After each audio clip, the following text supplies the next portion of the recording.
Ampuliriza omulungi nkwaniriza mu katabo kaffe zinunula omunaku katono nnyo okujjukiza we twakoma mu kitundu kyaffe ekyayita munnange nno nga tuboyanidde ku nnyanja embeera yali ya zigizigi era mukama yazza bibi ne tubeera nga twafuna engeri gye twewagumamu ku kisamba bwe tutyo ne tusalawo tusooke tutebenkerere ddala mu kafo ako okutuusiza ddala ennyanja ng'essizza ettumbiizi lyayo. Nkwaniriza mu kitundu kyaffe ekyokusatu eky'essuula olubaya lwa ggoonya. Bwe twava awo we twawagamira ne tugenda nga tuseeyeeya mpola nga bwe tumagamaga akafumo tuneewoguma ennyanja okutuusa enkeera kubanga kyalabika ng'obudde bwali bwemalawo nga wayiseewo akaseera ke twalabanga akanene olw'okutya n'okweraliikirira kwaffe so ndowooza nga kaali katono ne tugoba. Tuba tukyakulisiganya okugira nga tukyawonye ku nnyanja engajja gye yanaawuuka mpaawo yamanyaayo ffenna okugenda okutemya n'okuzibula ng'ekutta embwa y'omu nnyanja egikulubbya. Twakanda kukubirirako nga ye giyisa buyisa ku nderya ebuuka nayo bibanda.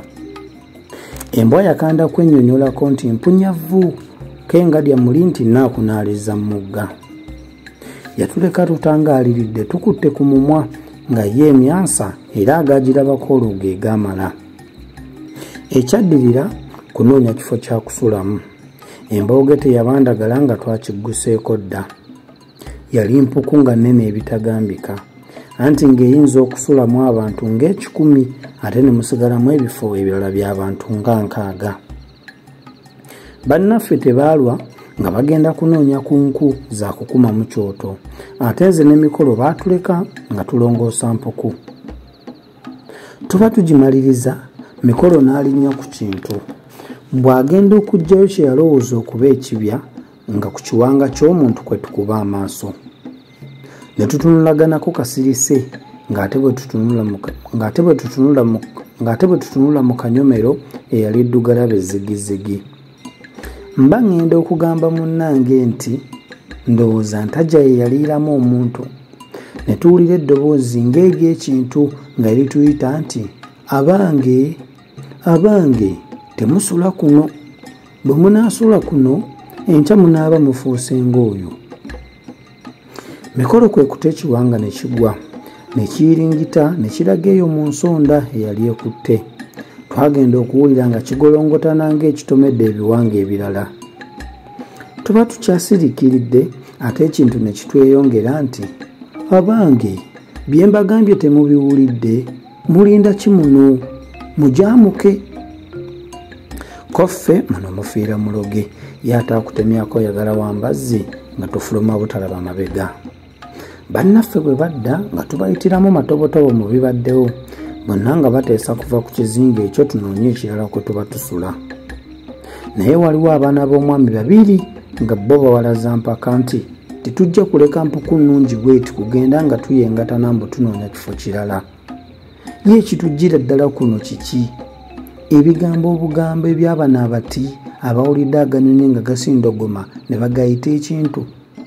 Era ssebo kirinze ffe kuvaawo ne kigamba bo. Ye bakisanzewo wabula nga batulimba bulimbi. Ffe nno tetujja kuva wano nga tukuuye kale oba kiba kibe. Twaleka bali mu mpuku abalenzi nnyini beeganzise ne tugolomola bwato bwaffe nga tulaga ku kizinga kirala anti baalugera dda nti boosika ekitajja.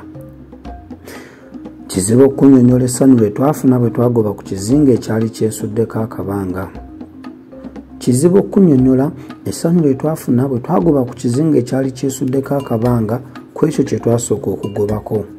ne tusangako abasajja abavubi 3 nga bakalirira ebyennyanja abaatujjanjaba ennyo nga baganda baabwe. Baatunyumiza bingi ku mizizo gy'oku nnyanja eyo era ne batutegeeza nga ku kizinga kwe tuva bwe kwali kutasulwa oba okutwalibwako embwa n'evaako nga nnamu, nti era bo mu byafaayo by'ekizinga ekyo baali tebawulirangako ku muntu yakisulako n'awona. Ne bakakasiza ddala nti ge tukubye ku bannaffe nga balamu nga tuva ku kizinga ekyo ge gamaze. Ebigambo byabwe tebyagwa butaka, kubanga obudde olwali okunyiimuulamu buti nga tugwa mu lyato nga tulaga ku kizinga kwe twalese bannaffe tubajjeyo tulabe eryatuleeta ng'obudde bukyali bubondeevu. Kyatubuukako. Twagenda okutuuka ku mpuku ng'omulyango gwonna gubuutikiddwa ejjinja linywedde begguluggulu. Tutengezezzaako mu ngeri nnyingi, tulinyeenyezzaako tulabe oba nga linaanyeenyega nga buteerere. Tuwalanswa ku lwazi, tusimyeko mbuli n'avaawo nga busa liremeddewo. Tuwampanyizzaako ku kino nakiri munnange nno nga byonna tufuuyira ndiga malenge. Okutuusa ejjinja lwe twalibuukako bukumbu ne tulaba liddaka. Abalunnyanja eryato lye baavuumuula ku mulundi ogwo n'alijjukira nga bulijjo.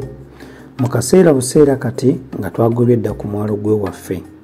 Naye ndowooza kye baava balisiikuula nga tetunnagoba kubanda, obudde bwali bukaalaamye nnyo. Ompuliriza omulungi, nzikiriza tukomaawo olwaleero. Tujja kutandikira awo twongere okumanya biki ebyaddirira akuume atakumira mpeera.